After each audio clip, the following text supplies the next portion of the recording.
All right, today we're diving into something pretty wild. It might just be the most valuable piece of digital IP ever created, and it's called the $40 billion Digital Foundation. Now, this thing just got a staggering pre-money valuation. So in this explainer, we're going to break down exactly what it is, and more importantly, why it's worth so much. $40 billion. And look, let's be clear, this isn't some post-IPO market cap. This is a pre-money valuation for a universe of 250 digital channels. I mean, a number this big, it doesn't just raise eyebrows, it forces you to stop and ask a really fundamental question. So you've got to be asking yourself, right? What on earth could possibly be worth that much? Listen, we are not talking about a viral app, and it's not the next big social network. The answer is something way, way more fundamental. Think of it like digital real estate, but on a scale you've probably never imagined. So what is this IP we're talking about? At its core, it's a 250-channel domain network. And here's the key. To really get why it's so valuable, you have to completely shift your thinking. Stop thinking about websites and start thinking about infrastructure. Yeah, let's be perfectly clear on this. This is not just another piece of software that someone can copycat over a weekend. No way. This is about owning the actual ground, the digital land that all the future applications are going to be built on top of. It's the plumbing, it's the electrical grid. It is the very foundation of an entirely new digital landscape.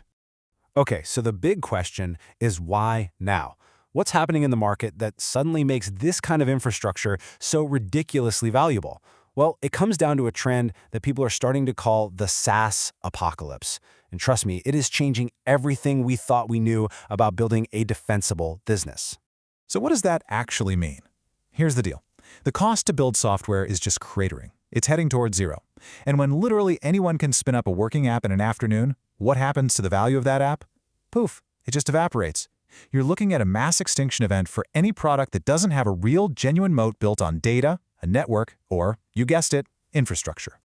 And this slide just lays it out perfectly, doesn't it? The old way of thinking, the old moat was the product itself. It was the shiny train on the tracks. But that's just a temporary advantage. The new moat, the one that's actually going to last, is the track itself. It's the rails, the infrastructure that all the trains have to run on. See, the value isn't in the trains anymore. It's all shifting to the rails. So this is absolutely crucial.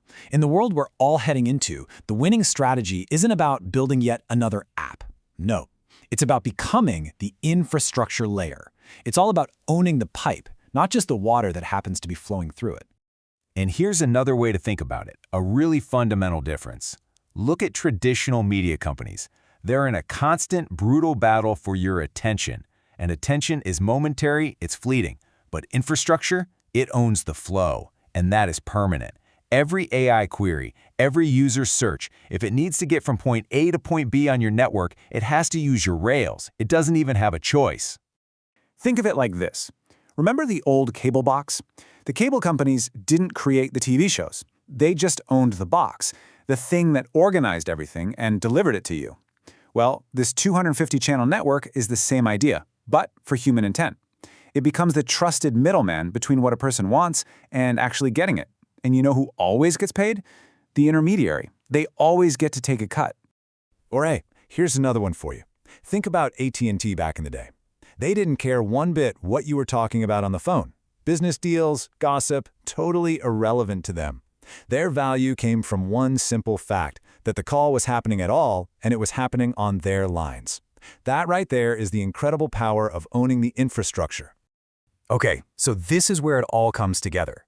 This is the ultimate insight. Because look, this isn't just about owning a piece of digital real estate.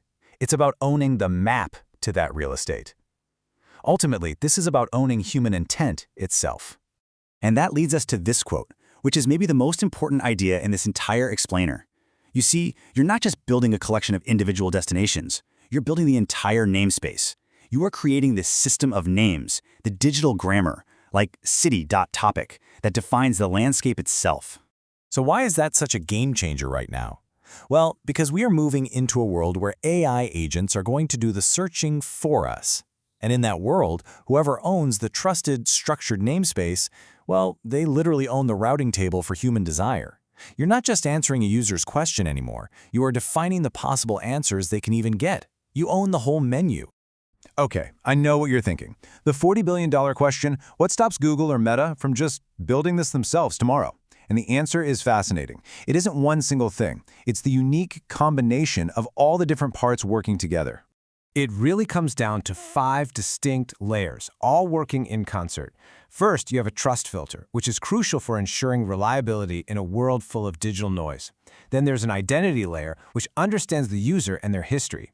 You've also got deep geographic context, knowing not just the city, but the actual neighborhood. Then, and this is cool, a cross-vertical behavioral graph. It connects the dots, like knowing someone looking for an apartment is probably going to need furniture pretty soon. And finally, the whole thing is built on an AI navigable structure. See, it's the synthesis of all these parts that creates the unbeatable moat. And here's the absolute kicker. No one, not Google, not Meta, not even Yelp, has put all of these pieces together in this exact way. Why not? Because they're all playing a different game. They are solving different problems. What we're looking at here is a totally novel configuration. It's a brand new category of asset. You know, if I had to boil it all down into one final analogy to really capture the scale of this, it'd be this. What you're looking at is what the Yellow Pages would have been if it had been built from the ground up for the age of artificial intelligence. It's the directory, the map, and the guide for the new digital world we're all about to enter. So I'll just leave you with the one question that this $40 billion valuation forces us all to confront. In a world that is going to be increasingly navigated by AI, who owns the routing table for human desire? Because the answer to that question is the owner of the namespace.